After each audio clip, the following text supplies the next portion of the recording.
because it gives the idea that you can evade the responsibility to understand things by postulating some sort of easy explanation. Oh, God did it. I think that's educationally pernicious. And as a scientist and as an educator, I'm most interested in that. However, there are other problems with religion as well. The idea of faith, the idea of believing something without any evidence, the idea of believing something without any evidence tends to make people prepared to do terrible things in the name of their God because they believe that their God wants them to be a martyr. They'll go straight to paradise if they do. There's only a minority of them who do that, only an extreme minority. But if the majority of children are brought up to believe that there's some virtue in faith, that there's some virtue in believing something without any evidence, then it will only take a minority to take that really seriously. In a sense, the suicide bombers are the ones who really, really take their religion seriously. And the gentle ones who don't do suicide bombing, they're the ones who don't really take it seriously.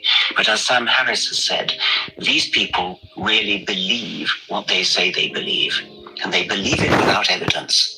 And if you believe something without evidence, and if you're taught that it's a virtue to believe something without evidence, then there's no argument that can sway you. Because I can't come along and say, look, I think you're wrong about this because they say, no, stuff fingers in ears. I've been taught this is faith.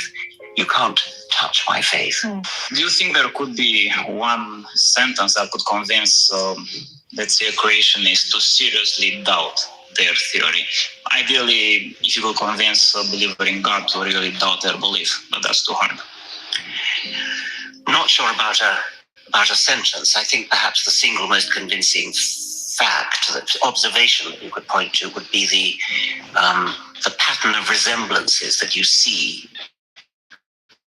You compare the genes using modern DNA techniques, actually looking at the letter-to-letter correspondences between genes. Compare the genes of any pair of animals you like, pair of animals, pair of plants, and then plot out the resemblances, and they fall in a perfect hierarchy, a perfect family tree. And the only alternative to it being a family tree is that the intelligent designer deliberately set out to deceive us in the most underhand and devious manner. Moreover, the same thing works with every gene you do separately, and even pseudogenes that don't do anything but are... There's nothing to laugh about. Maybe I have done that, who knows? That once did something. I find it extremely hard to imagine how any creationist who actually bothered to listen to that could possibly doubt the fact of evolution, but they don't listen. I mean, your question is a perfectly good question, but it's not really relevant, because what they do is simply stick their fingers in their ear and say la la la. They know what's true because it's in the holy book.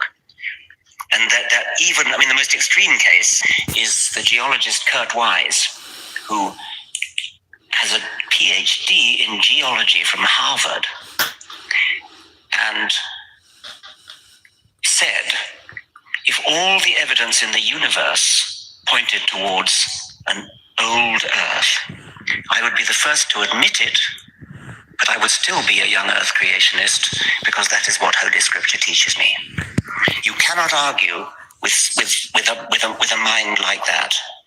A mind like that, seems to me, is, well, a disgrace to the human species. My attitude to science is that we are fundamentally trying to understand how things work. Science is very difficult. It's very difficult to understand how things work. The hard problem of consciousness has been mentioned, the problem of the origin of the universe, the problem of the origin of life, the problem of how life has this uncanny appearance of being designed, the size of the universe, the scale of the universe, how embryology works. These are all deeply difficult questions. They require hard scientific work. And in all cases, I think I'm right in saying that scientific work consists of explaining complicated things in terms of the interactions of their parts or of simpler things. So we always try to explain complex things in terms of simpler things. We do not resort to the magical language. We do not snow our audience with highfalutin sounding words that don't actually mean anything. We use words that actually have meaning. We use expressions that can be tested. We work hard at understanding the universe in terms of its component parts. We don't invent superarching entities which have no explanation in themselves. We don't invoke ideas like the universe has consciousness, the universe has awareness, atoms have awareness. If we have a difficult problem like awareness, we explain it in terms of the interactions between small parts working together in ways that scientists understand. When we're in school, we learn how to critically argue. So, for example, if we're told, read this book and give your opinion, we have to support that with evidence. Now, most people, be them atheists or theists, will take that skill with them later into life. But how is it that, in your opinion, when it comes to their personal beliefs with regards to religion, they're able to put this down and just accept it on face value?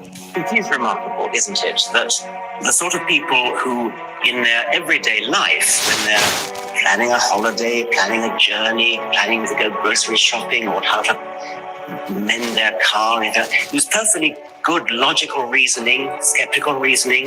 You know, what might have gone wrong with the car? You eliminate things. You use a sort of scientific method, and you use logic and reason and sense. And then when it comes to religion, it all goes right out of the window. And these very same individuals who show no deficiency in any other field of life, their entire mental... Christopher Hitchens says religion poisons everything. It does, and it certainly poisons the ability to use your brain.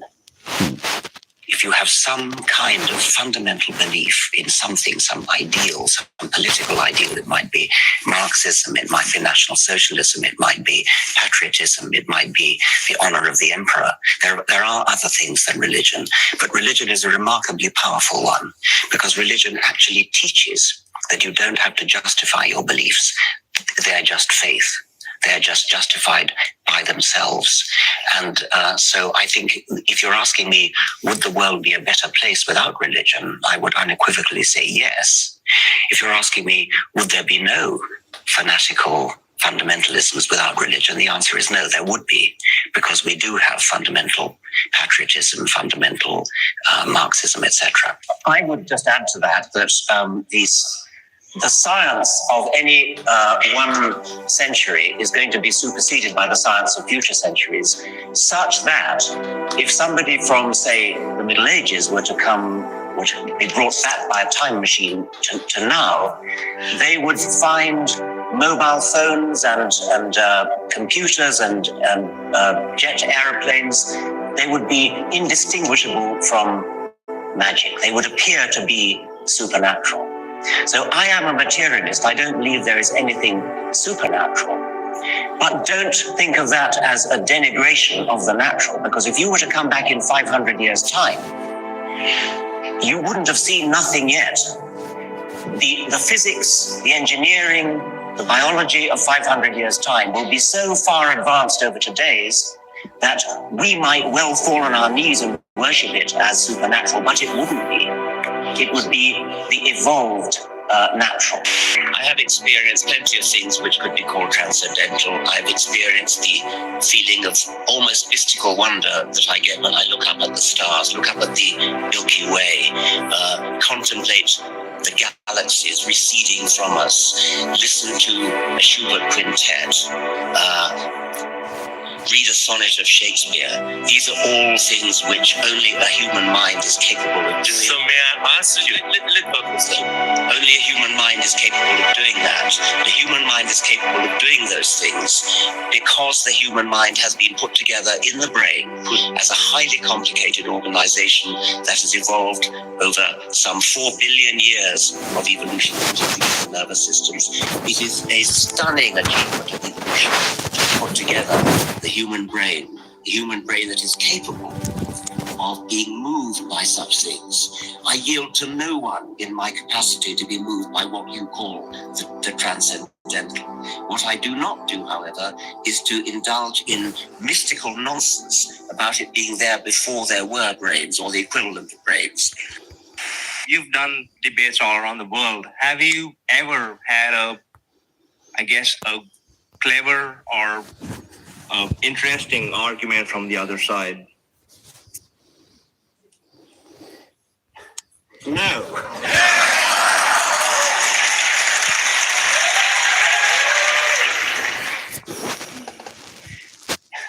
No. Before there were brains or the equivalent of brains. You've done debates all around the world. Have you ever had a clever or interesting argument from the other side? No. Well, my YouTube channel is pretty clever for you guys. You should check that out. Anyway, so now we got another good one, where this guy talks about something else. Variations is now understood to lack the creative power to generate major changes in the history of life. And at the crux of this debate, is it, as Tucker was getting at there, is it that if you actually start from where Darwin's theory begins, the creation of the human being was so complicated, the body, the way we exist is so complicated, it doesn't make any rational sense. There's two issues, really. There's how do you get to the first life from the simpler non-living chemicals? That's sometimes called chemical evolutionary theory. And that's a complete mess. It's in a state of impasse. And almost everyone, even your recent guest, Richard Dawkins, acknowledges we have no chemical evolutionary theory that accounts for the origin of the first life. And many people don't know that Darwin didn't attempt to explain the origin of the first life. Rather, he presumed one or very few simple organisms, which we now know were not simple, and then proposed a mechanism by which you could generate all the new forms of life we see on the planet today. I mean, even that now is being challenged because the main mechanism of evolutionary change does a nice job of explaining small-scale variation. What Tucker was referring to, I think, as adaptation. This would be examples like Darwin's finches, where the beaks get a little bigger, a little smaller in response to varying weather patterns. But it does a very poor job of explaining the major innovations in the history of life, such as the origin of birds or mammals or animals in the first place. And there in the fossil record, we do see very abrupt, many instances of very abrupt appearance without the transitional intermediates that you'd expect on the basis of the Darwinian picture of the tree of life. So is your belief that the Darwin theory actually fails? I think it does fail. I think it captures an element of the truth. There's the small-scale microevolutionary variation is certainly a real process, and no one disputes that. Natural selection is a real process, but what's at issue now is the degree to which it has genuine creative power. And I think at this 2016 conference, the opening talk was given by a prominent Austrian evolutionary biologist, not an American talk show host. And he enumerated 5 major explanatory deficits of neo-Darwinism, many of them surrounding this problem that the mechanism lacks the generative or creative power necessary to account for the major innovations in the history of life. Well, your best-selling book, new book, Return of the God Hypothesis, you argue there are 3 big scientific discoveries that point to the existence of God. I want to go through these. One, the Big Bang Theory. So why would that lend support to a theory of a God? Well, right. Maybe just a little framing before I dive into the evidence.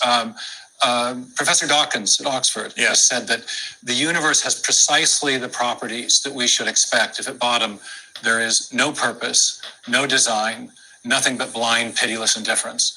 And though I'm on the opposite side of this science v. God issue with the good professor, I think he does a marvelous job of framing key issues. And this is one of those great framing quotations, because what he's saying is that whether we think of it as a scientific question or a philosophical question or both, if we have a hypothesis about reality, the way we test that is by looking at the world around us and seeing if what we see comports with what we would expect to see if our hypothesis were true.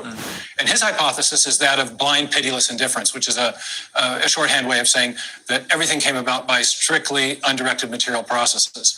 And what the materialists expected coming into the early 20th century was evidence of an eternal self-existent universe, one that had been here for an infinitely long time and therefore did not need an external creator. What in fact the astrophysicists, the cosmologists, the astronomers found was evidence of a universe that had a definite beginning, and therefore one that could not have created itself, because before the matter of the universe came into existence, there was no matter there to do the causing. And so the picture of the universe that has emerged starting from the 1920s all the way to the present, both from observational astronomy and from theoretical physics, is a universe that had a definite beginning and therefore requires some sort of external creator or cause. Dawkins is obviously one of the world's And most guys- famous atheists. And let's think about the double split experiment, you know. The light becomes like wave. How is that possible? Like that's, you know, it's not a particle, so there is no material anyway. So let's play a clip from Materialism is Dawkins on fake, this. or like it's not real. So why is it not possible that there is a superior being, power, which many people believe in different It's ways? possible there are different fairies ways at the bottom of the garden. I mean, all sorts of things are possible. you can't deny that. Well, he said, I've never seen fairies in the garden. Have you? No, you've never seen God either. No, but you don't know for sure that either doesn't exist. No, I don't know that fairies don't exist. Fairies may be leprechauns, for all I know. You know, my big question for all atheists, is okay, you don't believe in God, but what was there before the Big Bang, before all this all started? In other words, what was there before supposedly nothing? What is nothing? Nothing to me seems to be a totally incongruous word. What is nothingness? And if you can't explain it, to me, and I believe in God, but to me, it suggests there must be a power bigger than the human mind at the start of all this that was able to comprehend what may have happened, because we can't. Right. Dawkins wants to portray theistic belief as if it's equivalent to belief in fairies. And he'll concede that, well, it's possible. But I think there's a stronger argument for the theistic case. And that is that when scientists and philosophers reason from evidence, they typically use a method of reasoning that has a technical name. It's called inferring to the best explanation, where the best explanation is one where you're invoking a cause which has the kind of powers that would be required to explain the phenomenon of interest. And you correctly pointed out in your conversation with him that when you get back to that, what physicists often call the singularity, the point where matter, space, time, and energy begin to exist, the materialist is really up against a huge conundrum, because prior to the origin of matter, there is no matter to do the causing. That's what we mean by the origin of matter, that's where it starts. Right. And so if you want to invoke a cause which is sufficient to explain the origin of matter, you can't invoke matter. It's in principle, the materialistic explanations are in principle insufficient. So you need to invoke something which is external to the material universe and is not bounded by time and space as well. And that starts to paint a picture of the kind of cause you would need that has the sort of attributes the traditional theists have traditionally associated with God. God is a timeless, God is outside of time and space, has causal powers, is an agent with volition, and therefore can initiate a change of state from, in this case, nothing to something. And do you believe that God created this original single cell from which everything flows to us? Oh, the single cell as opposed to the universe. Well, I guess you go back to the universe, and then you go back to the creation of a single cell that has this incredible complexity that eventually, through the process of evolution, leads to human beings. I do think there's... Do you believe that's really the most likely scenario? Yeah, I do think there's incredible evidence of intelligent design at the point of the origin of life, because that first simple cell, in the 19th century, Thomas Huxley said that the cell is a simple homogeneous globule of undifferentiated protoplasm. Brilliant phrase. Wonderful. He was one of the great scientists of the 19th century, but we know so much more now that he didn't know. And what we now know is that inside even the simplest cell, we have digital nanotechnology. We have the information stored in the DNA. We have an exquisite system of information storage, transmission, and processing. And that information is being used to build protein machines and other even more complex nanomachinery inside the cell. So it's a sort of automated factory run by digital information. People didn't know about that in the early 19th century. So digital reality, Like I said, guys. originally there's just one single solitary cell that's created. Well, right. Presumably, that's where. Is that what you think? I do think there was an original cell that was created. Because the theory of evolution says the journey from single cell to the full complexity of life on Earth and so on happened by random trial and error. But your position, I think, is that it's so complicated, this original single cell, so complex for all the reasons you just articulated, that that's just simply not feasible, that it would be just random trial and error. It had to be the creation of some superior entity. Right. Is that right? Well, again, there's two contexts. There's the how do you get to the first cell, and then how do you get from the first cell to everything else. Let's just take the origin of the first cell. You think the creator of the universe is God? I do. And then out of the universe comes the creation of a single cell, which again is God. Right. Here's the evidence, though, that when we see information in a digital or alphabetic or typographic form, and this is what we actually see in the DNA. When Francis Crick elucidated what he called the sequence hypothesis in the late 1950s, he realized that the 4 subunits along the interior of the DNA are functioning like alphabetic characters in a written text or digital characters in a section of software. What we know from experience is that whenever we say information of that sort, it always comes from a mind. Bill Gates, our local hero, has said that DNA is like a software program, but much more complex than any we've ever devised. Richard Dawkins has acknowledged that it functions like a machine code. Well, what we know is that software comes from a programmer. And in fact, whenever we see information of that kind, whether it's in a software program or a hieroglyphic inscription or a paragraph in a book, it always arises from a mind, not a material process. So the discovery of information at the foundation of life and even the simplest living cell, I argue, is decisive evidence of the activity of a designing mind in the origin of life. What is the Goldilocks zone? Another of your big bedrocks of your book. Well, this is one way that the physicists refer to something that they call the fine-tuning of the universe, or sometimes they talk about it, the anthropic fine-tuning. The idea is that the most fundamental parameters of physics fall within very narrow ranges or tolerances, outside of which we have discovered life would not be possible. Even basic chemistry would not be possible. So the force responsible for the expansion of the universe, called the cosmological constant, is fine-tuned.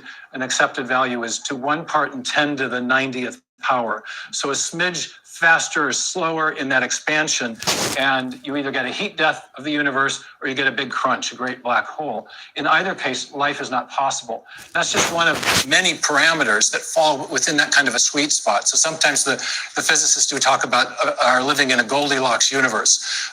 Luke Barnes has written a wonderful book about the fine-tuning. A physicist who also did his PhD at Cambridge has written a book called The Fortunate Universe. So these types of terms are now making their way into physics because physicists did not expect that life would depend upon such an exquisitely and improbably arranged set of basic parameters. But there we have it. They did. This is what they found. But again, that comes back to the idea of a designer of all this. Well, one of the scientists who first discovered these fine-tuning parameters was Fred Hoyle. And Hoyle was a pretty aggressive scientific atheist. He opposed the Big Bang and even gave the Big Bang its name, the Big Bang, as a kind of pejorative to make fun of the concept.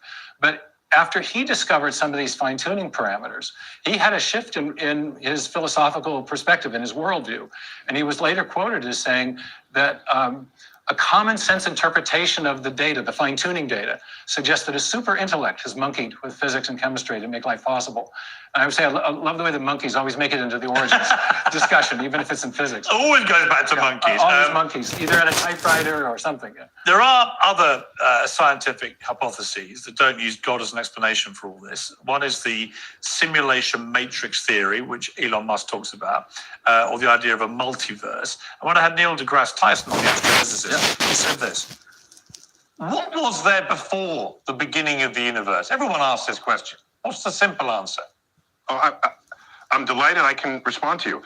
We don't know. We got top people working on it. Okay. You know what? There may have been a multiverse. I like that. I like the honesty. So we genuinely don't know. People just don't know, right? We don't know. There might have been a multiverse. I'll tell you now. birthing Wait, universes guys, and we're wait. one I'll of tell them. you. But that just pushes the Whatever you question need to know, one I'll step tell you. further before that. What was around before the multiverse? So we just don't know. It's a frontier question right now. What is your response? I mean, a lot of astrophysicists and Elon Musk and others think it's actually about the multiverse. For those who don't know, what is the multiverse? And what's your response to that? Sure. The multiverse is the idea that, yes, the universe is incredibly finely tuned against all odds to make life possible. But the explanation for that is not that there was a cosmic fine-tuner, an intelligence who set the universe up so that life would be possible, but rather that there's a billion or gabillions of other universes out there that have different combinations of these different settings of these different parameters, and that ours just happens to be the lucky one. And the reason that we have life in our universe is not that it was designed for life, but rather there was a kind of giant cosmic lottery that is responsible, and that life must have arisen somewhere. And again, we just happen to be in the lucky universe. Oh, and my response. Yes. Yes, right. Well, the multiverse hypothesis is specifically relevant to explaining this fine tuning, but there's a problem with it, and that is that if you have all these other universes out there, the very existence of these other universes does not explain the fine tuning in our universe, and here's why. If those other universes are separate from our own, then there's no causal connection between them. So whatever happens in those other universes has no effect on our universe, including it has no effect on whatever process was responsible for setting the fine tuning. So in virtue of that, multiverse proponents have had to propose a kind of common cause of all the universes, a universe generating machine of some kind that could allow them to portray our universe as the lucky winner of a giant cosmic lottery. And that's where the rub comes in. But is that possible? Well, yeah, there's a problem with it. And that is that all of the different universe-generating mechanisms that have been proposed, some based on something called string theory, others based on something called inflationary cosmology, themselves require prior fine-tuning in the universe-generating mechanisms. And so you explain the fine-tuning in this universe by invoking a universe-generating mechanism, but that mechanism in turn has to be finely tuned, and so you're right back to where you started without an ultimate explanation for fine-tuning. And yet we know from our experience that when we find something that's finely tuned, think of a French recipe or an internal combustion engine or a radio dial, fine-tuning always requires, in our uniform and repeated experience, which is the basis of all scientific reasoning, it always requires a fine-tuner, an intelligence. So given that the multiverse hasn't given an ultimate explanation for fine-tuning, the best explanation for fine-tuning is still intelligent design. You obviously have a gigantic brain, that's clear, and you obviously know all about this stuff. But are you prepared to accept you could just be completely wrong about this? Oh, of course, science is inherently What would you, if you could, I asked Neil deGrasse Tyson this, but if you could get the answer to any of life's great mysteries, if I said to you, come on, the two or three things you'd most like to know the answer to, that no one's ever worked out, what would they be? I think it's I just lost my mother. And I think the deepest and hardest questions in life are not actually these big metaphysical questions. I think if you think carefully about them, there's a pretty clear answer. But I think it's the questions that come up because of the events in your own life, and sometimes suffering, sometimes joys, why things went this way rather than that way. Those are the questions I think are the hardest ones, the existential questions of one's own personal experience. I'm very sorry about your mother. I shouldn't have introduced a personal element like that. But I'm glad you did, because actually it does play into what you just said. Did that whole experience of losing your mother, did it change any of your thinking about any of this? I think the experience of grief was something that was unexpected in how intense it was. She had dementia and had been in decline for several years. You think you're prepared when you're losing someone by degrees, but there's a finality of death that I think overtakes all of us in that moment of grief. And there's something about the grief experience that it seems to make everything else pale to insignificance in that moment. And I think it's kind of, my own view of it is this kind of a signal.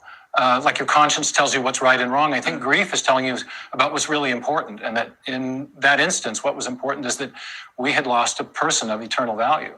And so, I think it was, you're never really prepared for the loss of a parent, and I thought I was, but I wasn't. Do you take comfort because of your religious conviction that you'll see your mother again in an afterlife? I absolutely do, yeah. And I think when I was on the Rogan program, it was probing about both the objective evidence for belief in God and my subjective experience. And I would never base an argument to another scientist or philosopher on my subjective experience. But I think belief in God has, I think, legitimate objective and subjective basis. And I think that mysterious moment when you see a loved one passing, when the body is there, but the person is gone, it raises some profound metaphysical questions, or maybe a metaphysical awareness that there is something more than the material that is part of all of us. So in a way, what you went through with your mother may have actually intensified your own belief in your theory about all this. Sure. Because you felt it. Exactly. You see, that's where whenever I argue with atheists, I'm always struck by their refusal to go there into stuff like that. And yet they must themselves, through their own life experiences, have moments and experiences which must test their own conviction that there is nothing else. Yeah, absolutely. I think it's a both-and thing if you're a believer. There's plenty of good, solid scientific evidence, good philosophical reasons for belief. But then there are these experiences, too, that we have along the way that suggest it's not just matter in motion. There's more to the world than the material stuff. When you hear someone like Richard Dawkins, when he's so emphatic that he's right, and believing in gods like believing in fairies and all this kind of thing, do you respect that, or do you think it's just performative? Well, I honestly, he signed a book for me once in a line. I've never met him. But when I watched the interview you did with him, and I honestly, there's something about the guy. I love the guy. He's so intense about. He was quite rude about me afterwards. I don't know why. I really quite enjoyed the interview. It looked like it looked like you were having fun. Yeah, I didn't think there was a problem, but he clearly thought there was. But I always feel that anyone who has that level of intensity about the big questions in life is someone with whom I share a kindred spirit. Now we're in the opposite. We've come to the opposite conclusion, but I also think he has this great talent for framing issues. The universe we observe has exactly the properties that we should expect. That's a great quote. If no design, no purpose. Another one, he says that biology is the study of complicated things that give the appearance of having been designed for a purpose. And yet, Dawkins himself acknowledges that he can't explain the origin of the first life. Right. So, and that to me, right there, his inability to do that is where his whole position to me collapses. Because if you're going to just make assumptions that another person's view is completely wrong, there cannot be a God. Well, okay, fine. But you've got to be able to explain. You got to deliver the goods. Yes. In the interview with you is so telling. When you asked him what he wished he knew, and could explain, he said the origin of the universe, the origin of life, and the nature of consciousness. Yeah. Well, those are the very things that materialism is. Not just that science can't explain those. A materialistic worldview fails to explain those. And actually, a belief in God is, in a way, endorsed by those big questions, because the human brain cannot come up with any other logical explanation. So a logical explanation based on science and data, it doesn't exist. And this is not God of the gaps. Okay, there are gaps there for materialism, but the materialists assume that any explanation that doesn't involve a purely material process is an explanation that is just filling a mere gap. But the rules of explanation are a little different than that. A good explanation provides a causally adequate explanation, where you infer an entity which, if true, would be capable of generating and therefore explaining the thing of interest. We look at the origin of the universe, and we understand that matter, space, time, and energy come into existence. Then prior to that, there's no matter again to do the causing. So materialistic explanations are inherently inadequate, and yet positing an external entity that has volition and agency does fit the bill. If true, that would provide a positive explanation. So here's a tough question. Because I've had family members who've renounced their faith over the Holocaust, for example. Right? How could a fair, just God allow that to happen? When you look at what's happened in Israel and then Gaza in the last 6 months. Guys, it's a video game. I created a fucking video game. Now you don't know how to play the video game. It's not my fucking fault, right? It's just a video game. Just play it nicely, A lot of people might question, like why World, would a God look at that has the universal creative superpower of the kind that you believe God had to create all this? Why would they allow such misery and hell to also exist on tragic? Well, the soul never dies, so there is. Well, of course. There's a traditional theistic answer, goes back to St. Augustine and maybe earlier. The idea of sometimes called the free will defense, if you're in an argument about what the so-called problem of evil. I actually find it persuasive and compelling. And it's the idea that God created us as free moral agents and understood in creating us that way that he was taking a risk. Conditional we could free use will, our guys. agency for good or for ill. We could use it to love him and to love the other creatures he's made, or we could use it to aggrandize ourselves. And we have instances of both on this planet. And the people will say, well, why would God do that? Well, I think the answer is that God understood that creating agents with free will opened the possibility of evil, but it also opened the possibility of genuine love. If he had created mere robots, we wouldn't really be persons. We wouldn't have the quality of life that is possible to us. So it's, in a Yin sense, and it's yang, you know? evidence of a divine risk. But it was a risk that I think he deemed worth taking, and ultimately, in the Christian tradition, which you and I share, there's a plan for sorting all that out. Right. You know, redemption. Do you believe in aliens? Well, I'm very skeptical about extraterrestrial intelligence. It used to be. Isn't it more likely than not that there are aliens? That's a very good question, Piers. It used to be thought among physicists and astrophysicists that the answer to that question was yes, because there's so many galaxies, and this is part of the cosmological question that's so fascinating. I wrote in Return of the God Hypothesis that there were 200 billion galaxies. I've since been corrected by an astrophysics colleague who says it's probably closer to 2 trillion now. Which is an insane number. An insane number of galaxies. So how can we say with any real conviction that we're the only things like this? There's a couple of books that came out in the early 2000s. One called Rare Earth by 2 astronomers at University of Washington, another called Privileged Planet. And yes, there's a lot of galaxies out there, but it turns out that the number of parameters that have to be finely tuned in a just right way to make not just a universe conducive or consistent with life, but a life-friendly solar system, a life-friendly planet.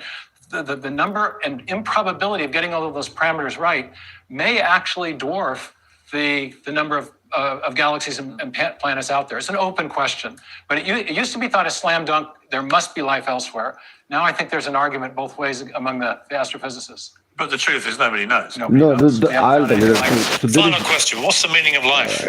Well, let me finish I think this. So guys, when you are in a video game, right, and you look at the sky, you see all kind of stars and all, but they are all virtual. They are not real, you know. It's just, there is nothing there. It's just, it looks like stars, but it's very complicated to explain, but this is how it is, you know. You can never reach to a fucking star because it's not there, you know. Ultimately, it looks like it's there, but come it's into not. A relationship with the Creator who made the universe. In the closing chapter of my book, I talk about Viktor Frankl and the man's search for meaning and how universal that is, and that nothing can mean anything to a rock or to an atom or to a planet. Things only mean things to persons. So if there is to be meaning in life, there must be genuine persons to whom we can mean something and who now can we mean are something talking, to us. You know? And yet we all die. And so I think if there is a God, it reopens that question of ultimate meaning. The French existentialists used to say of Sartre, without an infinite reference point, nothing finite has any lasting or enduring meaning. Right.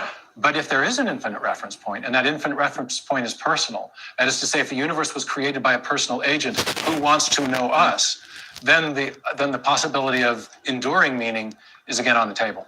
Yeah, I mean, I've had this conversation with Ricky Gervais. It's like, well, if you only believe that what happens in your existence here that's it, how sort of pointless, transitory and vacuous it must all be to you. Whereas if you believe in the concept of infinite life, albeit in a different way, that's great. That's the question that haunted me as a teenager. You know, it was what's it going to matter in 100 years? No matter what I worked on, no matter what I achieved, no matter what goal I set, I thought I couldn't. What was the point? And one time came across the quote from Bertrand Russell where he talks about all the great labors of the human race and the noonday, the brightness of human achievement. Noonday human achievement is destined for extinction in the vast death of the solar system. I wasn't much fun at parties as a teenager. But those sorts of, at a certain point in life, whether it's when you're very young or often when you're nearing the end, those sorts of questions percolate Particularly, up. I think, when you get near the end. Yeah. When you're really questioning, am I right? Yeah. It just seems to me completely in the same way that when atheists can't explain what happened before the Big Bang, and when they can't say that, and when they say nothing happens when you die and stuff, that's where my belief in God gets massively increased. Well, it's one of the main reasons I think there must be a God. Is that actually none of that would make sense, that we just started one day and there was this weird thing called nothing before there, which no one can really explain to me what that is. And at the end of it, it just ends and then that's the end of that. That doesn't make any sense, that someone would create something so extraordinary that's led to us, the human being, and then at the end, that's it. And that's the other thing that about the doesn't grief work. We emotion, will is be that back, guys. It seems to be telling us there's something profoundly unnatural, game continues, not you know. intended by death. But then on the flip side, in that realm of objective scientific evidence, and this is the message of my book, to me, when I look inside the cell and see the evidence of that digital storage, transmission, and processing system. Richard Dawkins himself said, on seeing an animation of this recently, that he was knocked sideways with wonder at the intricacy and complexity of the digital information processing that's going on inside cells. This is extraordinary. It's like a 3D printer. You've got digital code directing the construction of three-dimensional structures and machines all inside the tiniest recesses of the cell. There is no materialistic, chemical, evolutionary, or other account of that. But we see features inside the cell that are reminiscent of our own high-tech information and digital technology. This seems to be pointing, obviously, to a transcendent mind. Fascinating stuff. Return of the God Hypothesis. What a great book. Great to see you. Wonderful. Dr. Meyer, thank you very much. Yes. Really enjoyed it. Thank you very much. All right, guys, let's continue our next one. And this is a good one. Just a second, let me find it.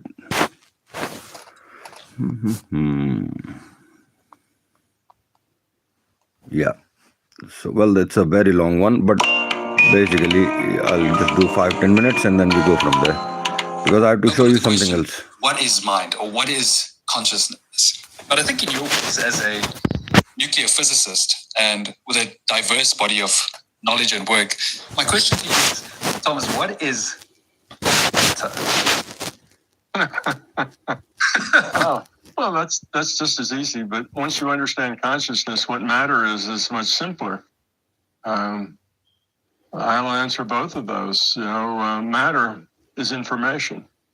Mm-hmm. Our matter is really just digital information, guys. Right. Zeros and what ones. does that mean? Well, but it's more complicated than that, because like for example, in computer you can code with 0 and 1 and create any kind of software, right?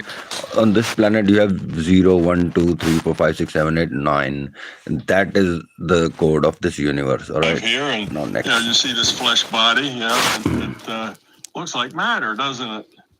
But what is it? It's information. It's just numbers. It's information that's been collected by a camera. It's information that's been collected by your eyeballs looking at a screen. That information comes out of your screen as 1 million little pixels of light.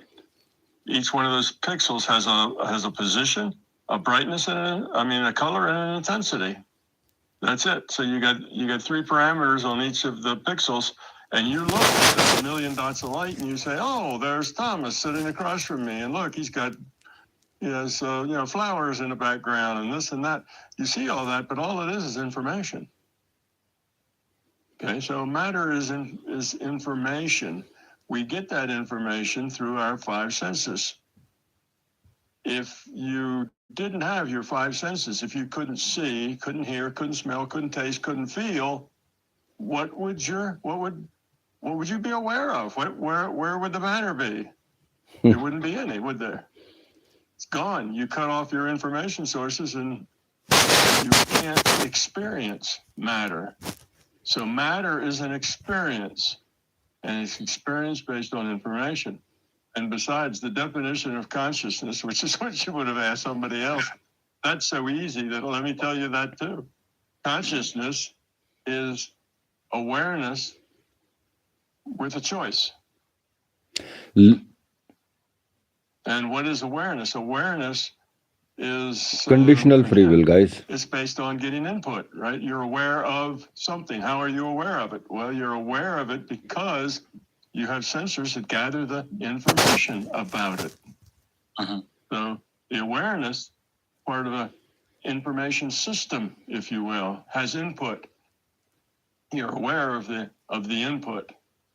So I'll answer both of those definitions. You know, the consciousness self is an information system.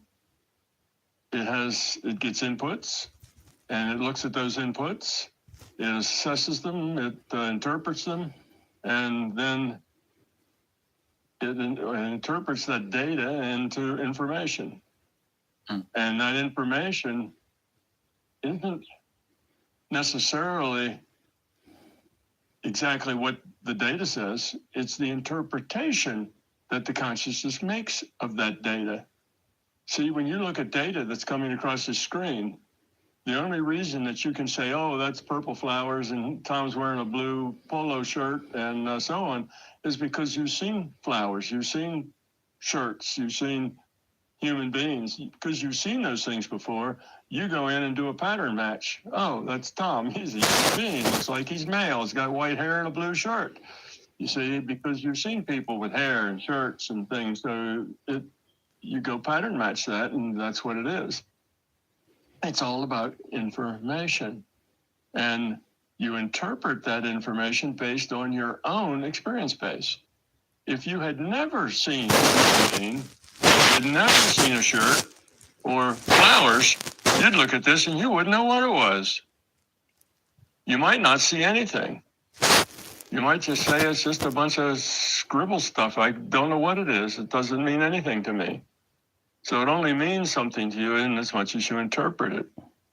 And if you took somebody that was, say, born in a desert, never left a desert, they'd probably look at all that green stuff and wonder, what the heck's all that green stuff doing back there? What is that? You know, they wouldn't know. And they wouldn't have that in their background. When you say it's awareness with a choice, Thomas, do you want to elaborate on that aspect of choice a bit? Yeah, absolutely. So I talked a little about the awareness, and it has a choice. Okay, it can choose. Now, in the case of what we were just talking about, it can choose to look at all of its background experience and decide that those are flowers and trees and so on. But that's its choice. It can choose how to interpret that.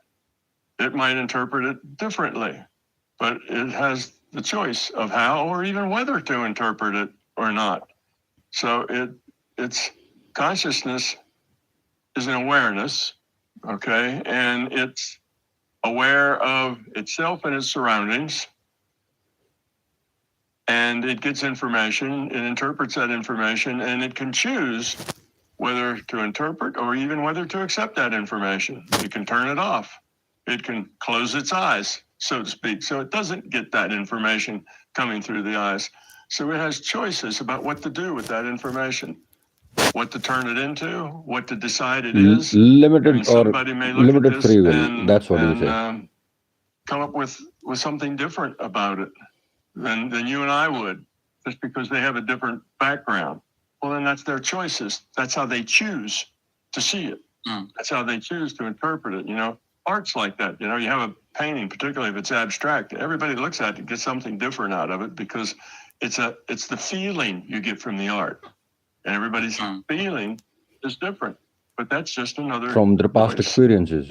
You choose. So now, choice means once you have a choice, there's a lot of stuff packed in that word choice, as you might have guessed. That's why you asked. Yeah. If you have a choice, then you must have time. You can't have choice without time, because there's before you made a choice and after you make the choice, right? Choices make a difference. Okay, so if you have choice, you have time. And if you have choice, you also have free will, because that's the only kind of choice there is. If there is no free will, then there is no choice. Limited free will. Choice is not defined. It's not a thing. It's not a possibility. Everything just is if there's no free will, but there is no choice. So when I say it's awareness with a choice, that tells me that I'm talking about consciousness, free will, and time. All things that have to exist together for any of them to exist. They have to, logically connected to each other. You can't have, you couldn't have a choice without time. So guys, what he's trying to explain is that when you come on this planet, right, as a soul, you automatically get the time, a limited set of time, right? Like you born on this day and then you die on that day. That is the only time you get because you are you come inside this time-based system, So that's what he's trying to explain. Awareness, without choice. Or you can't have consciousness without choice. You can have awareness without choice, but then you're just aware, but you can't do anything about it. So you don't come to any conclusions. You just are aware. So it's entirely a passive thing. You're not interactive at all. If it's interactive, then you have to have choice and free will and time. So all those go together as all three are logically necessary for any of them to make sense or exist. Now, the opposite of that, it has an opposite in philosophy, and that is materialism. And materialism, of course, must be also deterministic. That's the nature of materialism, is that it also, logically, if you're a materialist, you must also be a determinist, unless you're not being rational. Those two are necessary for each other. The physicists would tell you that if they knew the exact state vector of every particle in the universe, then they could predict everything else from there on that would happen, because they just look at the rules, and according to the rules of physics, they could predict everything else would happen. That's because it's all deterministic. And if you're a materialist and thus a determinist, you would have to come to the conclusion that consciousness, time, and free will are all illusions. And if you believe that consciousness, time, and free will are real things, then you'd have to come to the conclusion that materialism and determinism were illusions. So those are just philosophically incompatible between those two corners. And of course, we experience time, we experience choice, which means free will, that we do make choices because we want to make those choices. And we experience that we are conscious. We think, we see things, we interact with things. So as far as observation goes, I would think most everybody says, well, sure, everybody every day, almost every minute of every day, observes the reality of time and consciousness and free will. That's kind of standard. But now, over on the other side, they have to somehow say that those things don't exist when we all see them and interact with them every day, So that gives them a pretty hard thing to do. So they really can't. It's just an illusion. No, we don't know how or why or anything about it, but it has to be an illusion because we're materialists and therefore we're determinists, and we know there can't be any of those things, even though it seems obvious there are. So that's a pretty weak argument. They really don't have a very good argument about that, other than if materialism is right, then those three things have to be illusions.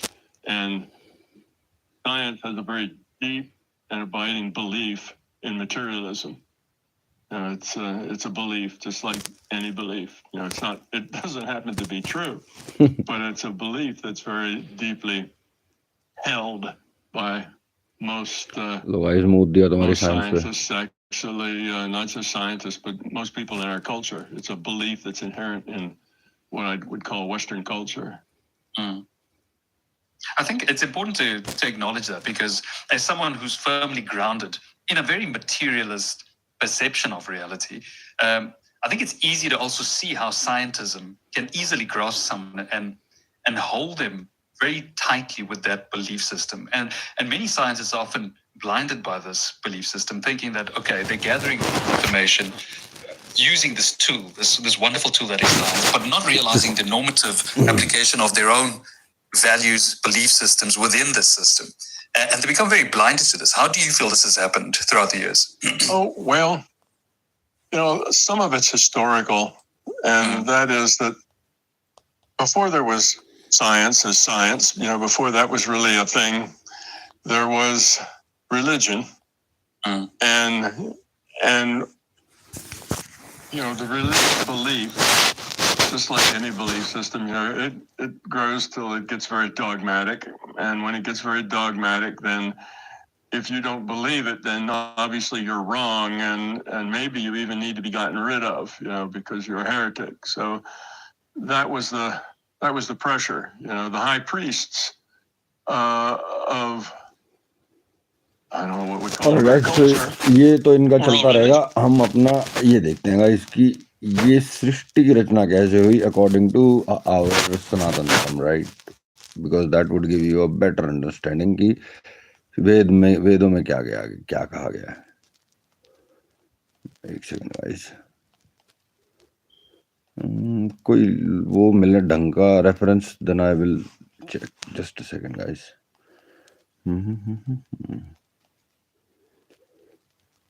वेदों के अनुसार ये क्या है true story.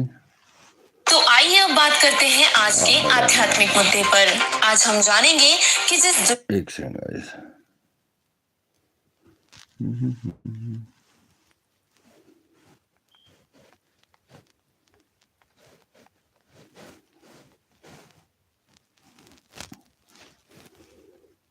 ये देखते हैं guys. दर्शकों, सृष्टि की उत्पत्ति कैसे हुई? ये सवाल कई दशकों से दुनिया भर के वैज्ञानिकों के लिए एक शोध का विषय रहा है. कई वैज्ञानिकों का मानना है कि किसी विस्फोट के कारण इस सृष्टि की उत्पत्ति हुई और फिर विकास के क्रम में धीरे धीरे जीवों की उत्पत्ति आरंभ हुई.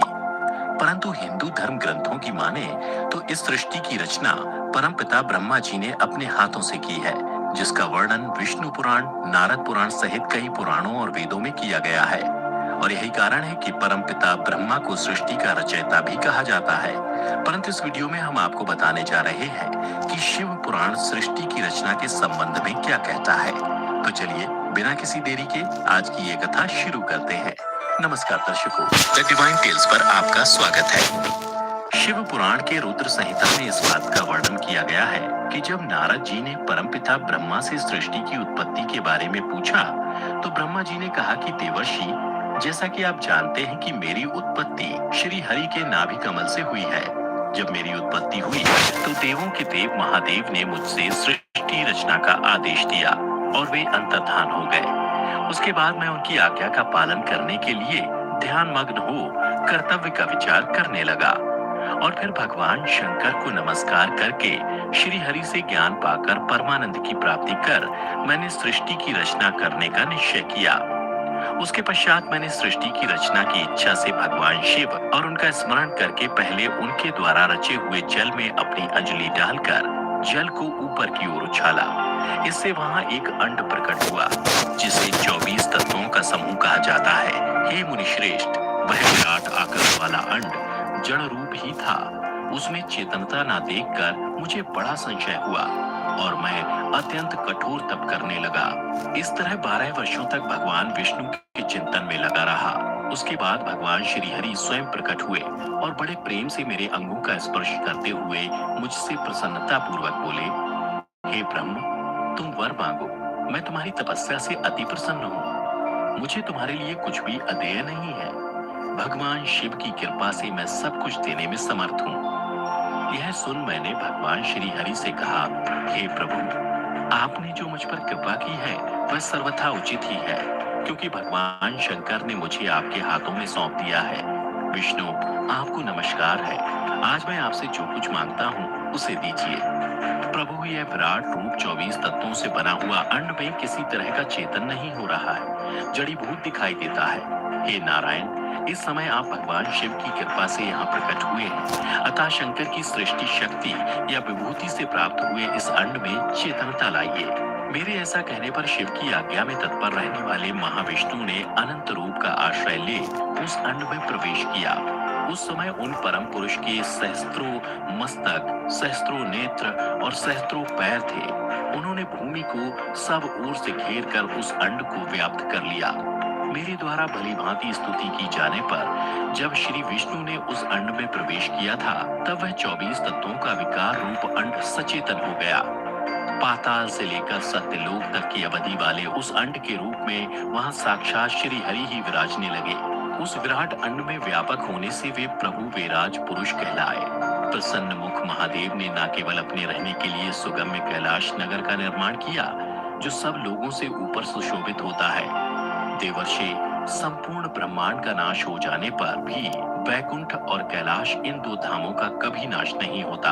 हे नारद, मैं सत्यलोक का आश्रय लेकर रहता हूँ और महादेव जी की आज्ञा से ही मुझ में सृष्टि रचाने की इच्छा उत्पन्न So हुई। guys, you need to understand this, that all this stuff is not in your consciousness, because you can only experience this stuff when you die, because that's how it is, the system is like this. चिंतन करने लगा, उस समय पहले मुझ में अनजान में ही पापपूर्ण तमोगुणी सृष्टि का प्रादुर्भाव हुआ, जिसे अविद्या पंचक कहते हैं।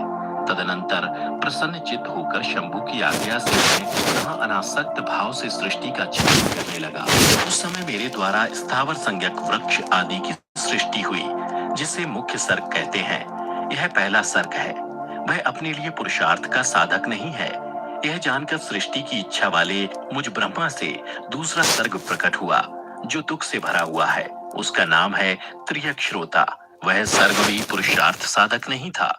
उसे भी पुरुषार्थ साधन की शक्ति से रहित जान जब मैं पुनः सृष्टि का चिंतन करने लगा, तब मुझ में शीघ्र ही तीसरे सात्विक सर्ग का प्रादुर्भाव हुआ। उसे सर्व श्रोता कहते हैं। यह देव सर्ग के नाम से विख्यात हुआ। देव सर्ग सत्यवादी तथा अत्यंत सुखदायक है। उसे भी पुरुषार्थ साधन की रुचि एवं अधिकार से रहित जानकर मैंने अन्य सर्ग के लिए अपने स्वामी श्री शिव का चिंतन आरंभ किया। तब जाकर भगवान शंकर की आज्ञा से एक रजोगुणी सृष्टि का प्रादुर्भाव हुआ, जिसे अवार्ग श्रोता कहा गया है। इस सर्ग के प्राणी मनुष्य हैं, जो पुरुषार्थ साधन के उद अधिकारी है। तदनंतर महादेव जी की आज्ञा से भूत आदि की सृष्टि हुई। इस प्रकार मैंने 5 तरह की वैकृत सृष्टि का वर्णन किया है। इनके सिवा 3 प्राकृत सर्ग भी कहे गए हैं, जो मुझ ब्रह्मा के सानिध्य से प्रकृति से ही प्रकट हुए हैं। इनमें पहला महत्व का सर्ग है, दूसरा सूक्ष्म भूतों अर्थात तन्मात्माओं का सर्ग है और तीसरा वैकारिक सर्ग कहलाता है। इस तरह वे 3 प्राकृत सर्ग हैं। प्राकृत और वैकृत दोनों प्रकार के सर्गों को मिलाने से 8 सर्ग होते हैं। इनके सिवा नामक कौमार्ग सर्ग है, जो प्राकृत और वैकृत भी है। इन सब के अयांतार का मैं वर्णन नहीं कर सकता, क्योंकि उसका उपयोग बहुत थोड़ा है। हे मुनि श्रेष्ठ, इन सब के बाद द्विजात्मक सर्ग का प्रतिपादन हुआ। इसी का दूसरा नाम कौमार्ग सर्ग है, जिसमें सननंदन आदि कुमारों की महत्वपूर्ण सृष्टि हुई। सनक आदि मेरे 4 मानस पुत्र हैं, जो मुझ ब्रह्मा के ही समान हैं। वे महान वैराग्य से संपन्न तथा उत्तम व्रत का पालन करने वाले हुए। उनका मन सदा भगवान शिव के चिंतन में ही लगा रहता है। वे संसार से विमुख एवं ज्ञानी हैं, परंतु उन्होंने मेरे आदेश देने पर भी सृष्टि के निर्माण करने से मना कर दिया। यह सुनकर मुझे भयंकर क्रोध आ गया और उस समय मुझ पर मोह रूपी अंधकार छा गया। उस समय मैंने मन ही मन भगवान विष्णु का स्मरण किया। वे शीघ्र ही आ गए और उन्होंने समझाते हुए मुझसे कहा, तुम भगवान शिव की प्रसन्नता के लिए तपस्या करो। उसके बाद श्री हरि के आदेशानुसार मैं भगवान शिव के नाम से महाघोर एवं उत्कृष्ट तप करने लगा। सृष्टि के लिए तपस्या करते हुए मेरी दोनों भौहें और नासिका के मध्य भाग से सर्वेश्वर एवं दया सागर भगवान शिव अर्धनारीश्वर रूप में प्रकट हुए, जो जन्म से रहे तेज की राशि, सर्वज्ञ एवं सर्वदृष्टा है। नील लोहित नामधारी साक्षात उमा बल्लभ शंकर को सामने देख बड़ी भक्ति से मस्तक होकर उनकी स्तुति करके मैं बड़ा प्रसन्न हुआ और उन देवेश्वर से बोला, प्रभु आप भांति भांति के जीवों की सृष्टि कीजिए। मेरी यह बात सुनकर उन देवाधिदेव महेश्वर रुद्र ने अपने ही समान बहुत से रुद्र गुणों की सृष्टि की। तब मैंने अपने स्वामी महेश्वर महारुद्र से फिर कहा, देव आप ऐसे जीवों की सृष्टि कीजिए जो जन्म और मृत्यु के भय से युक्त हो। मुनि श्रेष्ठ मेरी ऐसी बात सुनकर करुणा सागर महादेव जी हंस पड़े और तत्काल मुझसे बोले, मैं जन्म और मृत्यु के भय से युक्त अशोभन जीवों की सृष्टि नहीं करूंगा, क्योंकि वे कर्मों के अधीन हो दुख के समुद्र में डूबे रहेंगे। मैं तो दुख के सागर में डूबे हुए उन जीवों का उद्धार मात्र करूंगा। गुरु का स्वरूप धारण करके उत्तम ज्ञान प्रदान कर उन सबको संसार सागर से पार करूंगा। प्रजापते, दुख में डूबे हुए सारे जीव की सृष्टि तो तुम ही करो। मेरी आज्ञा से इस कार्य में प्रवृत्त होने के कारण तुम्हें माया नहीं बांध सकेगी। मुझसे ऐसा कहकर श्रीमान भगवान नील लोहित महादेव मेरे देखते देखते अपने पार्षदों के साथ वहां से तत्काल तिरोहित हो गए। उसके बाद मैंने देवादिदेव महादेव की आज्ञा के अनुसार अपने पूर्व मुख से ऋग्वेद, दक्षिण मुख से यजुर्वेद, पश्चिम मुख से सामवेद और उत्तर मुख से अथर्ववेद की ऋचाएं की रचना की। तत्पश्चात मैंने आयुर्वेद, धनुर्वेद, गंधर्व वेद और स्थापत्य आदि उपवेदों की रचना की। फिर अपने मुख से इतिहास पुराण उत्पन्न किया और फिर योग विद्या, दान, तप, सत्य, धर्म आदि की रचना की। और अंत में मैंने अपने हृदय से ओंकार, अन्य अंगों से वर्ण, स्वर, छंद आदि तथा क्रीड़ा से 7 सुर प्रकट किए।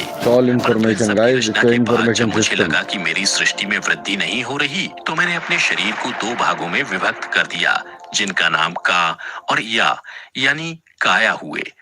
उन्हीं 2 भागों में से एक से पुरुष तथा दूसरे से स्त्री की उत्पत्ति हुई।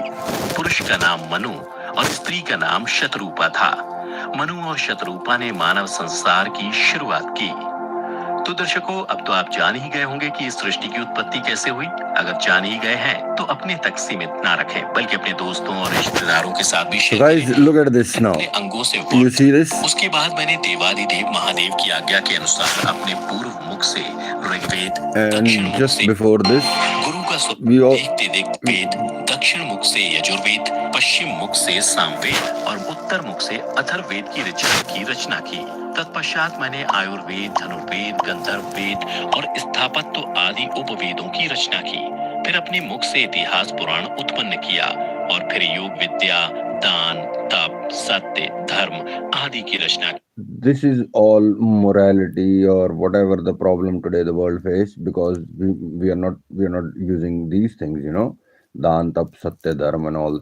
This is all gone, and this is what you need if you want to sustain life on planet Earth. और अंत में मैंने अपने हृदय से ओंकार, अन्य अंगों से वर्ण, स्वर, छंद आदि तथा So what is this varn, swar and chand? It's all the music system, you know, all your 7 like sa re ga ma pa dha ni sa, all that shit. So it's all coming out of the gods, you know. You humans don't understand this stuff, you know. क्रीड़ा से 7 सुर प्रकट किए, परंतु इन सब की रचना के बाद जब मुझे लगा कि मेरी सृष्टि में वृद्धि नहीं हो रही, तो मैंने अपने शरीर को 2 भागों में विभक्त कर दिया, जिनका नाम का और या यानी काया हुए। And now the man, like this guy divided himself into a man and a woman, and then this whole system is. Shatarupa था। मनु और शतरूपा ने मानव संसार की शुरुआत की। तो दर्शकों, अब तो आप जान ही गए होंगे कि इस सृष्टि की this is what it is, you know. Now you know a lot.